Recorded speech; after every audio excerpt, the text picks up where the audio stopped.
ओम शांति।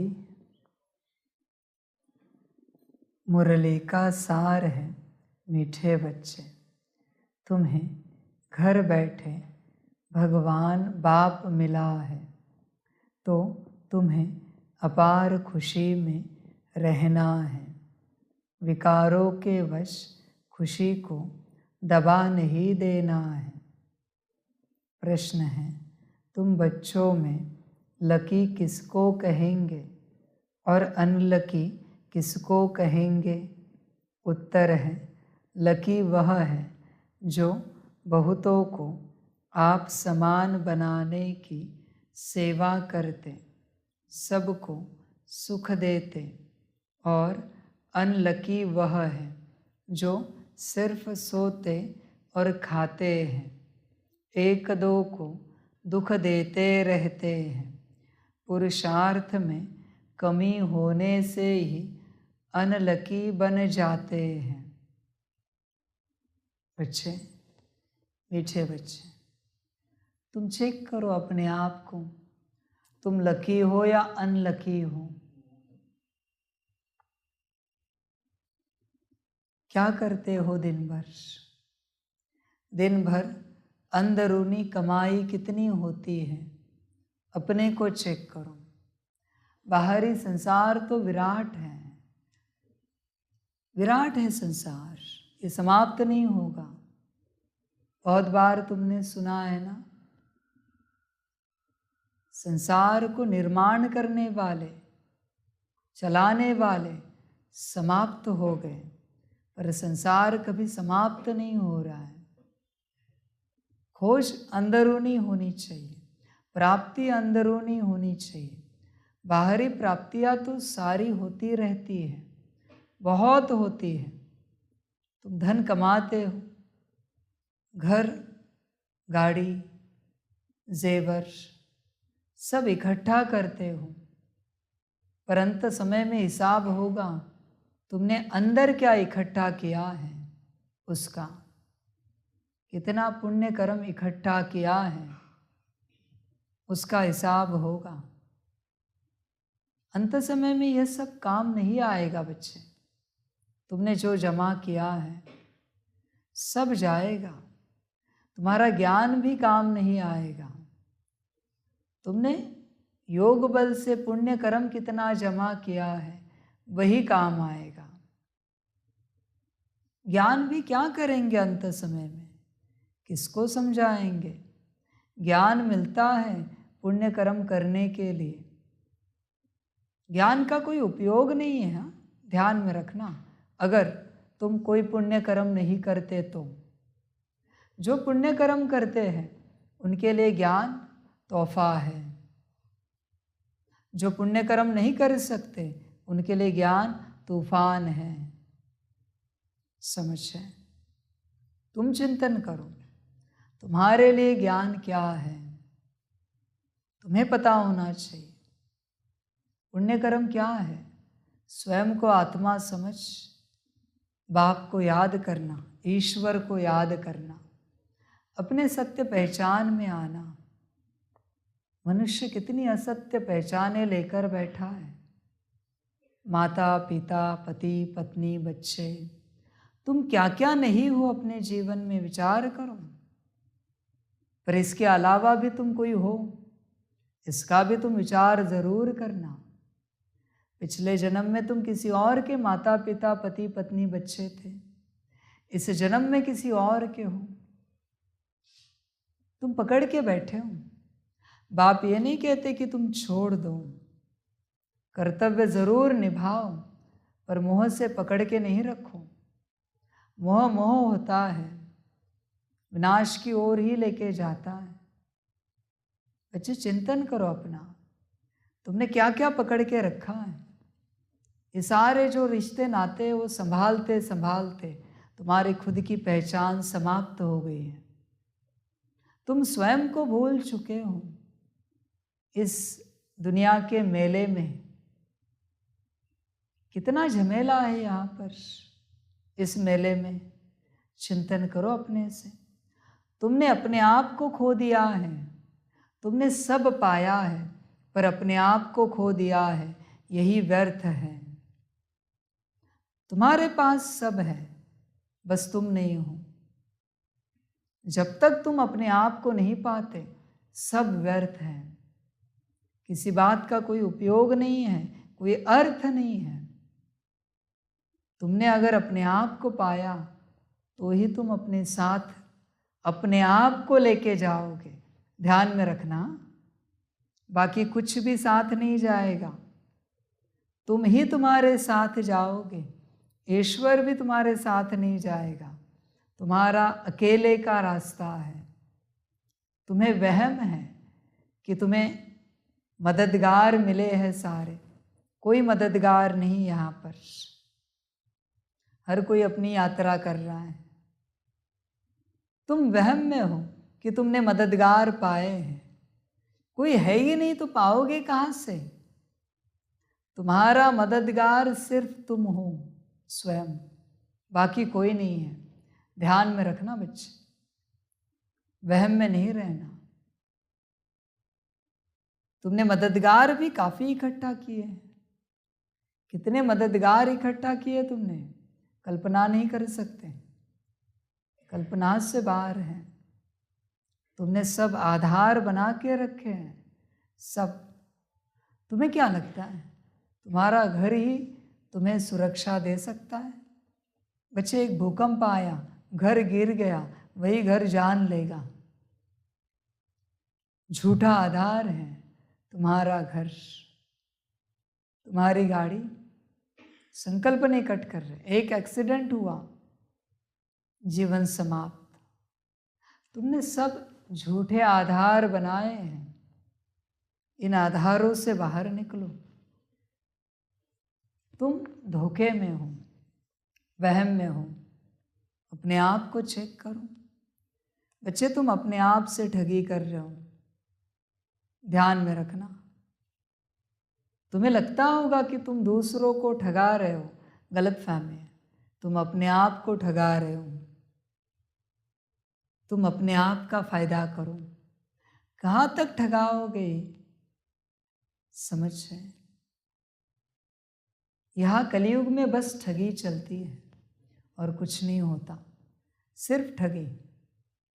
एक दूसरे को ठगाते रहते हैं। बच्चे समझो, तुम्हारी जीवन कहाँ से शुरू होती है और उसका अंत कहाँ होता है। अगर इसे तुम नहीं समझ पाए तो तुम अज्ञानी के अज्ञानी ही रहे। कहने मात्र मत समझो, अनुभव के लिए समझो। अनुभव बताओ, तुम्हारा जीवन के प्रति अनुभव क्या है? क्या है तुम्हारा अनुभव?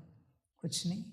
जन्मे, माता पिता ने तुम्हें लाड़ प्यार दिए, बड़ा किया, पढ़ाई लिखाई की, नौकरी धंधा किया, शादी की, बच्चे पैदा किए, बच्चों की शादी की, बच्चों के बच्चे हुए, फिर उन्हें तुमने संभाला और अंत में तुमने अपनी जायदाद उनके नाम कर दी और शरीर छोड़ दिया।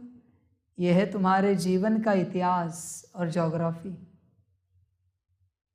इसके अलावा तुमने क्या पाया? खाया पिया, सुख से सोया, आया वैसा गया। समझ है बच्चे? आया वैसा गया। पाया क्या? तुमने जरूर परिवार इकट्ठा किया, बड़ा किया, पर तुम छोटे ही रहे, तुम गुप्त ही रहे। तुमने सबको इकट्ठा किया सिवाय अपने आप के। इस मेले में तुमने अपने आप को खो दिया है। तुमने अपने आप को बेच दिया है और यही सबसे बड़ी समस्या है। तुम्हारे पास सब है, बस तुम नहीं हो। जिसके पास स्वयं नहीं है वो खुद, बाकी सब निरर्थक हैं, व्यर्थ हैं।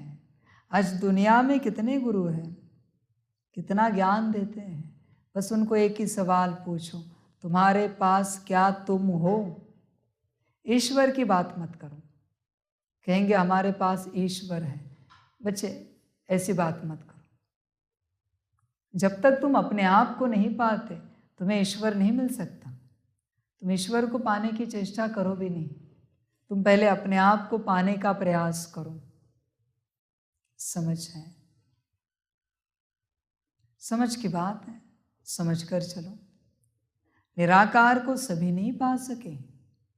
निराकार को, आकार को और साकार को बहुत पाए हैं, अवतार को। निराकार का क्या? बच्चे हमेशा इस बात को ध्यान में रखना, हमेशा। तुमने जिन्हें अपना गुरु बनाया है वो अगर किसी की पूजा करते हैं तो उनके ऊपर कोई बैठा है। ध्यान में रखना, क्यों ना तुम उन्हीं की पूजा करो। एक कहानी है ना, एक भिखारी राजमहल के यहाँ से जा रहा था और भिक्षा मांगने के लिए जा रहा था। वहाँ राजा बैठा था मंदिर में, शिवलिंग था सामने। महाशिवरात्रि है ना अभी, शिवलिंग था सामने और उसको राजा आराधना कर रहा था कि मेरा कुछ नहीं है, सब तेरा है, मैं तो भिखारी हूँ, तूने ही सब मुझे दिया है। इतनी सी बात सुनकर भिखारी को लगा मैं क्यों राजा से मांगू, फिर अगर राजा को इसने दिया है तो मैं भी इसी से लेता हूँ। समझ है, वो कौन है? जिसका कोई माता पिता नहीं है, जिसका कोई बंधु सखा नहीं है, वो निराकार। बच्चे समझने की कोशिश करो। महाशिवरात्रि है इसलिए बाप निराकार की बात कर रहे हैं। तुम किसे फॉलो करते हो? आकार को। समझ कर चलो, समझ कर चलो। आकार को, साकार को क्या फॉलो करना? निराकार को याद करो, जिसका कोई गुरु नहीं है, जिसके ऊपर कोई नहीं है, उसे याद करो। जिसके ऊपर कोई बैठा है तुम उस ऊपर वाले को याद करो। समझ की बातें समझ कर चलो। बच्चे बीच में नहीं फंसो, बीच में नहीं अटको, तुम डायरेक्ट कनेक्शन करो ब्रह्मा को लेकर, बीच में नहीं अटकना। समझदार समझ जाते हैं। अनलकी क्या करते हैं? सिर्फ सोते और खाते हैं, एक दो को दुख देते रहते हैं। अनलकी। और लकी बाप समान बनकर बनाते हैं और सेवा करते हैं। बच्चे तुम कौन हो, लकी या अनलकी? चेक करो। समझ है, जागते ही ईश्वर याद आए, बाबा याद आए, लकी हूं। सोने से पहले ईश्वर याद आए, बाबा याद आए, लकी हूं। जागते ही संसार याद आए, अनलकी हूं। तुम्हें क्या याद आता है घड़ी घड़ी? ईश्वर, बाबा या संसार? ध्यान देना बच्चे।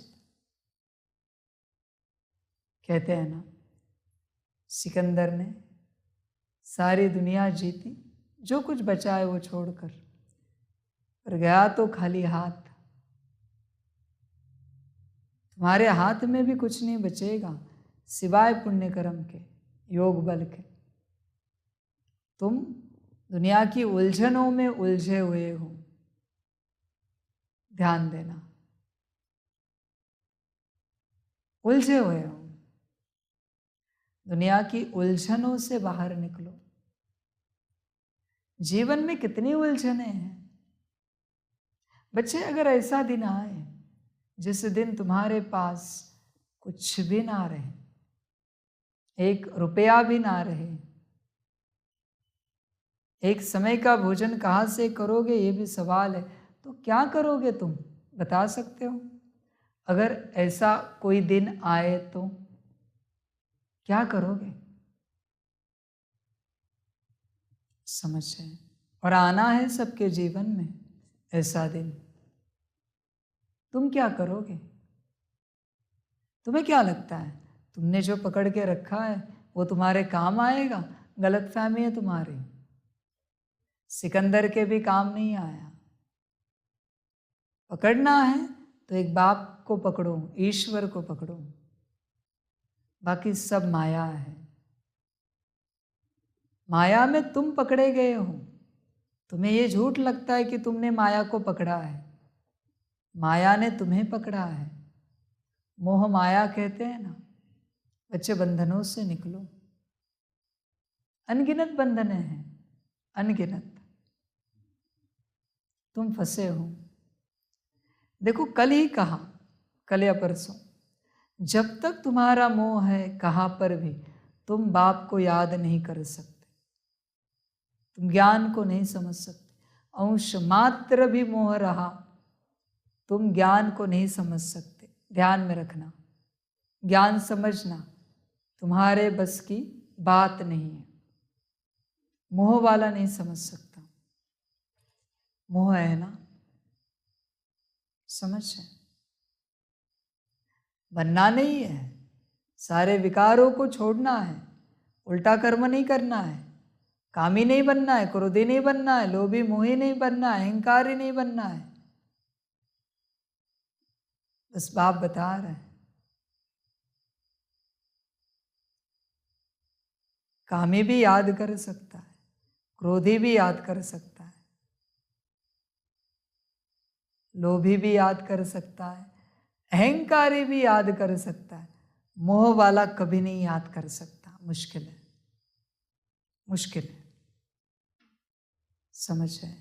अहंकार क्षण का आता है, लोभ क्षण का आता है, क्रोध सेकंड का होता है, काम उस समय का होता है, पर मोह सदाकाल का होता है। ध्यान में रखना, वो बुद्धि में ही बैठा होता है मोह। समझ कर चलना। इसलिए मोह को हटाओ। गीता में इसीलिए कहा है नष्टो मोह स्मृतिर्लब्धा। मोह ही सबसे बड़ा शत्रु है। मोह से लोभ जन्मता है, मोह से क्रोध, काम, अहंकार जन्मता है। मोह सब कुछ है। बच्चे, लकी बनो और जीवन को सफल करो। मोह को हटाओ। दूसरा प्रश्न है, जिन बच्चों के तीसरे नेत्र का ऑपरेशन सक्सेसफुल होता है उनकी निशानी क्या होगी? उत्तर है, वह माया के तूफानों में घड़ी घड़ी गिरेंगे नहीं, ठोकर नहीं खाएंगे, उनकी दैवी चलन होगी, धारणा अच्छी होगी। गीत है, छोड़ भी दे आकाश सिंहासन। ओम शांति। शिव भगवान वाच। वह ऐसे भी कह सकते हैं कि गीता के भगवान शिव भगवान वाच। गीता का नाम लिया जाता है क्योंकि गीता को ही खंडन किया गया है। सारा मदार इस पर है कि गीता श्री कृष्ण साकार देवता ने नहीं गाई है, अर्थात श्री कृष्ण ने राजयोग नहीं सिखाया है। वह श्री कृष्ण द्वारा आदि सनातन देवी देवता धर्म की स्थापना नहीं हुई है। श्री कृष्ण को निराकार भगवान तो नहीं कह सकते। श्री कृष्ण का चित्र ही अलग है, निराकार का रूप अलग है। वह है परम आत्मा, उनका कोई शरीर नहीं है। पुकारते ही है, हे भगवान रूप बदल कर आओ। वह कोई जानवर का रूप तो नहीं धरेगा। मनुष्यों ने तो जानवर का भी रूप दे दिया है, कच्छ मच्छ अवतार, वराह अवतार, परंतु खुद कहते हैं मैंने यह रूप धरे ही नहीं है, मुझे तो नई सृष्टि रचनी है। श्री कृष्ण को सृष्टि नहीं रचनी है। ब्राह्मण कुल को रचने वाला ब्रह्मा और श्री कृष्ण में तो बहुत फर्क है। ब्रह्मा के मुख से ब्राह्मण रचे गए, श्री कृष्ण के मुख से देवताएं रचे गए। ऐसे तो कहा भी नहीं लिखा हुआ है। अभी तुम बच्चे जानते हो, दुनिया में ऐसा कोई नहीं जिसकी बुद्धि में यह हो कि निराकार परमात्मा साकार में आकर आत्माओं को ज्ञान देते हैं। ज्ञान लेने वाली भी आत्मा है तो देने वाली भी आत्मा है। अब आधा कल्प से भिन्न भिन्न रूप से माता पिता गुरु गोसाई आदि सब देहधारी एक दो को कुछ न कुछ मत देते आए हैं। अभी इस समय त्वमेव माताश्च पिता पर समझाया जाता है। यह महिमा एक की ही गाई जाती है। बाप कहते हैं, तुम्हारे जो भी लौकिक माँ बाप बंधु गुरु गोसाई हैं, इन सभी की मत को छोड़ो। मैं ही आकर तुम्हारा बाप टीचर गुरु बंधु आदि बनता हूँ। मेरी मत में सभी की मत समाई हुई है, इसलिए मुझ एक की मत पर चलना अच्छा है। परमपिता परमात्मा ज़रूर अभी ही मत देंगे ना। यह परम आत्मा तुम आत्माओं को मत देते हैं और वह सभी मनुष्य मत देते हैं। वास्तव में तो वह भी आत्माएं ऑर्गन्स द्वारा मत देती हैं, परंतु मनुष्य नाम रूप में फंसे हुए हैं तो इस राज को नहीं जानते हैं। जैसे कहते हैं, बुद्ध पार निर्वाण गया। अब बुद्ध तो शरीर का नाम हो गया, वह शरीर तो कहा जाता नहीं। वह कहेंगे फलाना वैकुंठ गया, वह नाम शरीर का लेंगे। ऐसे नहीं कहेंगे कि वह शरीर छोड़ उनकी आत्मा गई। ऐसे कोई जाते ही नहीं। तुम समझते हो आत्मा को ही स्वर्ग में जाना है। आत्मा कोई स्वर्ग से यहाँ नहीं आती, आते सब परम धाम से हैं। यह नॉलेज तुम बच्चों की बुद्धि में है। तुम जानते हो इस सृष्टि पर पहले देवी देवताओं की आत्माएं थी जिन्होंने सतयुग में पार्ट बजाया।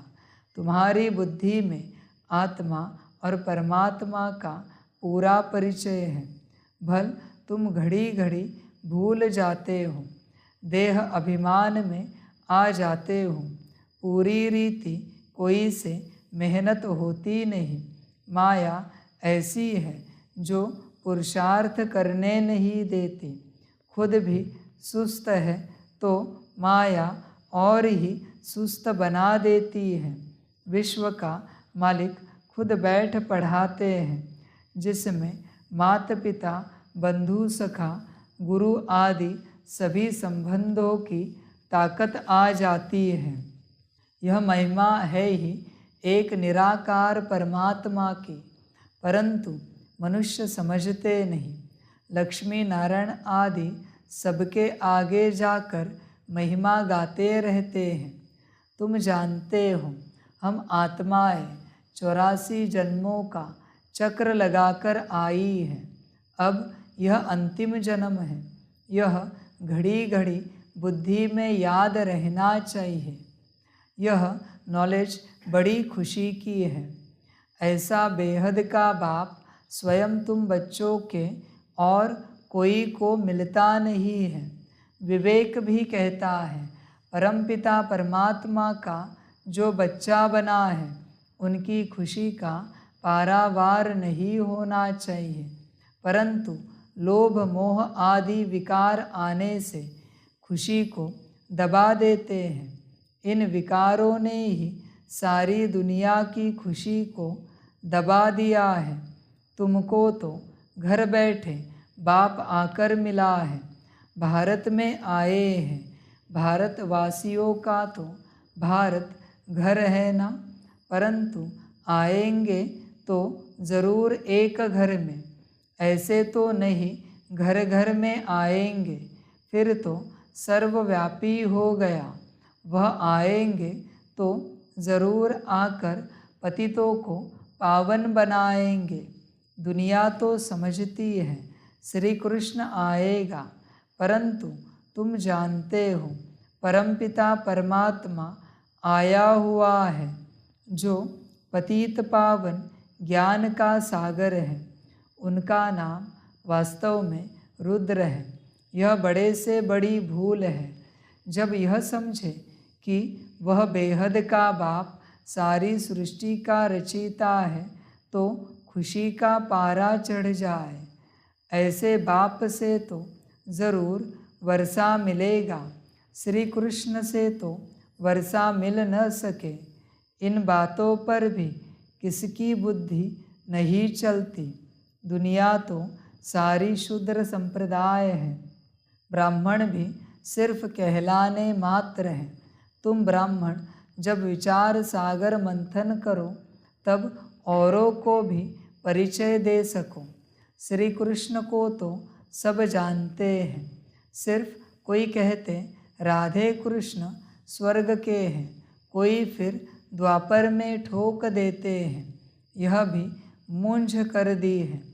ईश्वर तो ज्ञान का सागर है।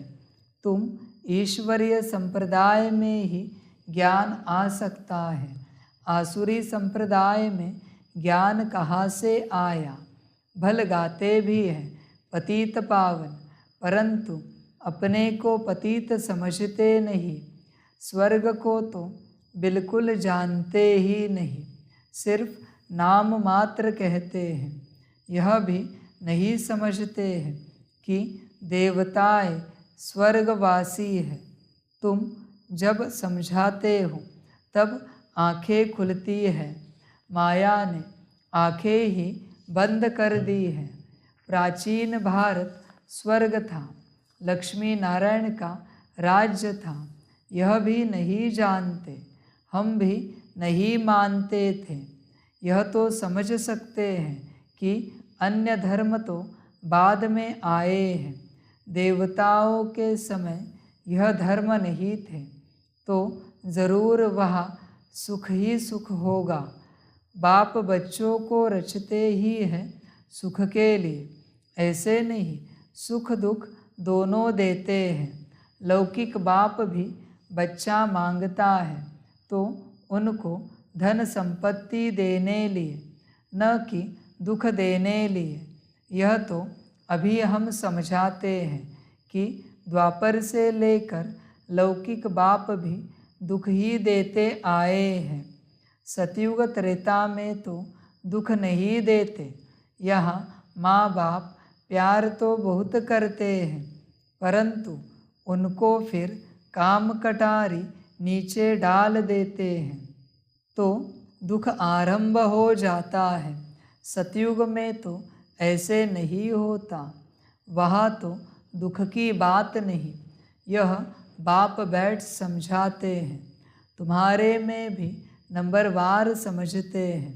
तुम्हारा यह ज्ञान योग से ऑपरेशन हो रहा है, परंतु कोई का सक्सेसफुल होता है, कोई का नहीं होता है। जैसे आँखों का ऑपरेशन कराते हैं तो कोई की ठीक हो जाती है, कोई में थोड़ी खराबी रह जाती है, कोई की आँखें बिल्कुल खराब हो जाती हैं। तुमको भी अभी ज्ञान का तीसरा नेत्र मिल रहा है तो बुद्धि रूपी नेत्र खुल जाता है तो अच्छा पुरुषार्थ करने लग पड़ते हैं। कोई का पूरा नहीं खुलता है, धारणा नहीं होती, दैवी चलन भी नहीं होती। माया के तूफान में घड़ी घड़ी गिरते रहते हैं। एक तरफ है 21 जन्मों का सुख देने वाला उस्ताद, दूसरे तरफ है दुख देने वाला रावण। उसे भी उस्ताद कहेंगे। बाप कहते हैं मैं तो कोई को दुख नहीं देता, मैं तो सुख देने वाला नामी ग्रामी हूँ। सतयुग त्रेता में सब सुखी है, सुख देने वाला और है। यह भी किसको पता नहीं है कि रावण राज्य कब आरंभ होता है। आधा कल्प राम राज्य, आधा कल्प रावण राज्य। यह है राम राज्य और रावण राज्य की कहानी। परंतु यह भी कोई की बुद्धि में मुश्किल बैठता है। कोई तो बिल्कुल जड़ जड़ीभूत अवस्था में है, जो कुछ भी नहीं समझते। जितना मनुष्य पढ़ते हैं उतना मैनर्स भी आते हैं। दबदबा रहता है हमारा, फिर गुप्त दबदबा है। आंतरिक नारायणी नशा चढ़ा होगा तो वर्णन भी करेंगे, औरों को समझाएंगे। यह पढ़ाई तो राजाओं का राजा बनाने वाली है।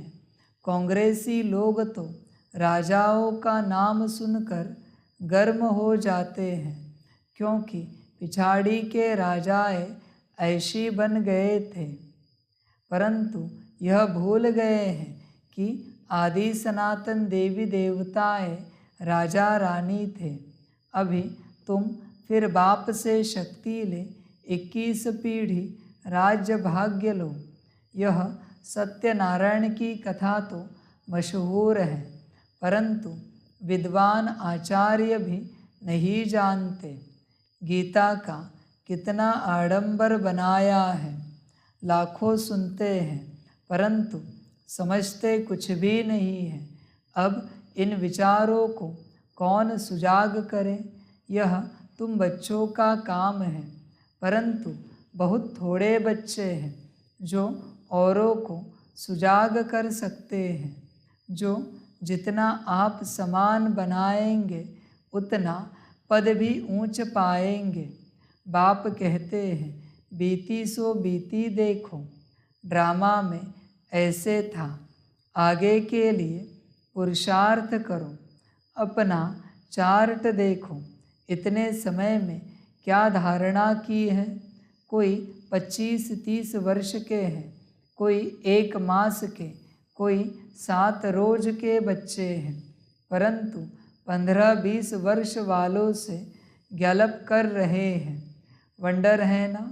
या तो कहेंगे माया प्रबल है, या तो ड्रामा पर रखेंगे, परंतु ड्रामा पर रखने से पुरुषार्थ ठंडा हो जाता है। समझते हैं हमारे भाग्य में नहीं है। तुम सब लकी स्टार्स हो। तुम्हारी भेंट ऊपर के स्टार्स से की जाती है। तुम सृष्टि के सितारे हो, वह तो सिर्फ रोशनी देते हैं। तुम तो मनुष्यों को जगाने की सेवा करते हो, दुखियों को सुखी बनाते हो। मनुष्य इन सितारों को नक्षत्र देवता कहते हैं। सच्चे देवता तो तुम बनते हो। उन सितारों को देवता कहते हैं क्योंकि वह ऊपर रहते हैं, परंतु देवताएं कोई ऊपर नहीं रहते। रहते तो इसी सृष्टि पर हैं, परंतु मनुष्यों से ऊंच जरूर है। सबको सुख देते हैं। जो 1-2 को दुख देते हैं उनको थोड़े ही लकी स्टार कहेंगे। बच्चे, देवता और मनुष्य में बहुत अंतर है। कभी समझ सको तो समझो। तुम्हारा भाग्य होगा तो तुम्हें ये ज्ञान मिलेगा। देवताएं सिर्फ 33 करोड़ हैं, मनुष्य काफ़ी है। इसलिए इस बात को समझकर चलना। मनुष्य मनुष्य है, देवता देवता है। तुम कौन हो तुम चेक करो, समझ कर चलो। सबको सुख देते हैं। जो 1-2 को दुख देते हैं उनको थोड़े ही लकी स्टार कहेंगे। लकी और अनलकी इस समय हैं। जो आप समान बनाते हैं उन्हें लकी कहेंगे। जो सिर्फ सोते और खाते हैं उनको अनलकी कहेंगे। स्कूल में भी ऐसे होते हैं। यह भी पढ़ाई है, बुद्धि से काम लेना पड़ता है। राधे कृष्ण को 16 कला लकी कहेंगे। राम सीता 2 कला कम हो गए। सबसे नंबर 1 लकी लक्ष्मी नारायण हैं। वह भी इस पढ़ाई से ऐसे बने हैं। पुरुषार्थ में कमी करने से अनलकी बन पड़ते हैं। तुमको तो बाप खुद पढ़ाते हैं। तुम स्टूडेंट ही गोप गोपियाँ हो। वास्तव में यह अक्षर सतयुग से निकला है। वहाँ प्रिंस प्रिंसेस खेल पाल करते हैं तो प्रिय नाम गोप गोपिया रखा है। श्री कृष्ण के साथ दिखाते हैं। बड़े हो जाते हैं तो गोप गोपिया नहीं कहा जाता है। होंगे तो सभी प्रिंस ना, कोई दास दासिया व बाहर के गावड़े के लोगों से तो नहीं खेलेंगे। महल में बाहर वाले तो आ न सके। श्री कृष्ण बाहर जमुना आदि पर नहीं जाते हैं। अपने महल में ही अंदर खेलते हैं। भागवत में तो कई फालतू बातें बैठ लिखी हैं। मटकी फोड़ी आदि है कुछ भी नहीं। वहाँ तो बड़े कायदे हैं। तो बाप कितना समझाते हैं। कहते हैं श्रीमत पर चलो। इस समय तुमको सुख ही सुख मिलता है। उनकी कितनी महिमा है। सबके दुख कैंसिल कराए सभी को सुख देते हैं। कहते हैं मामेकम याद करो। यह बाप आकर न पढ़ाते तो हम क्या पढ़ सकते। नहीं, यह मोस्ट लवली बाप है। सबसे अच्छी मत देते हैं। मन मना भव, मुझे याद करो। स्वर्ग को याद करो, चक्र को याद करो। इसमें सारा ज्ञान आ जाता है। वह तो सिर्फ विष्णु को स्वदर्शन चक्र दिखाते हैं, परंतु अर्थ का पता नहीं है। हम अभी जानते हैं कि शंख है ज्ञान का, जो निराकार बाप देते हैं। विष्णु थोड़े ही देते हैं और देते हैं मनुष्यों को, जो फिर देवता अथवा विष्णु बनते हैं। कितना मीठा ज्ञान है। तो कितना खुशी से बाप को याद करना चाहिए। अच्छा, मीठे मीठे सिकिलधे ब्राह्मण कुलभूषण स्वदर्शन चक्रधारी बच्चों को याद प्यार। परंतु बच्चे स्वदर्शन चक्र चलाते बहुत थोड़ा है। कोई तो बिल्कुल नहीं फिराते। बाप तो रोज़ कहते हैं स्वदर्शन चक्रधारी बच्चे। यह भी आशीर्वाद मिलती है। अच्छा, मीठे मीठे रूहानी बच्चों को रूहानी बाप की नमस्ते। रूहानी बच्चों की रूहानी माता पिता बाप दादा को पदम गुना पदम की भी पदम पदम पदम गुना याद प्यार, गुड मॉर्निंग और नमस्ते नमस्ते नमस्ते। अच्छा, ओम शांति। धारणा के लिए मुख्य सार है 1 नंबर, एक बाप की मत में बाप, टीचर, गुरु, बंधु आदि की सब मतें समाई हुई है। इसलिए उनकी मत पर ही चलना है, मनुष्य मत पर नहीं। ध्यान रखना बच्चे। 2 नंबर, बीती को बीती कर पुरुषार्थ में गैलप करना है। ड्रामा कहकर ठंडा नहीं होना है। आप समान बनाने की सेवा करनी है। वरदान है शांति की शक्ति द्वारा सर्व को आकर्षित करने वाले मास्टर शांति देवा भव। जैसे वाणी द्वारा सेवा करने का तरीका आ गया है, ऐसे अब शांति का तीर चलाओ। इस शांति की शक्ति द्वारा रेत में भी हरियाली कर सकते हो। कितना भी कड़ा पहाड़ हो उसमें भी पानी निकाल सकते हो। इस शांति की महान शक्ति को संकल्प, बोल और कर्म में प्रैक्टिकल लाओ तो मास्टर शांति देवा बन जाएंगे। फिर शांति की किरणें विश्व की सर्व आत्माओं को शांति के अनुभूति की तरफ आकर्षित करेगी और आप शांति के चुंबक बन जाएंगे। स्लोगन है, आत्माभिमानी स्थिति का व्रत धारण कर लो तो वृत्तियाँ परिवर्तन हो जाएगी। अच्छा, ओम शांति। सभी बच्चों के लिए माता पिता, बाप दादा और शिव बाप की तरफ से मीठी रूहानी टोली स्वीकार हो। स्थूल रूप में टोली खाओ और मौज करो। अच्छा, ओम शांति।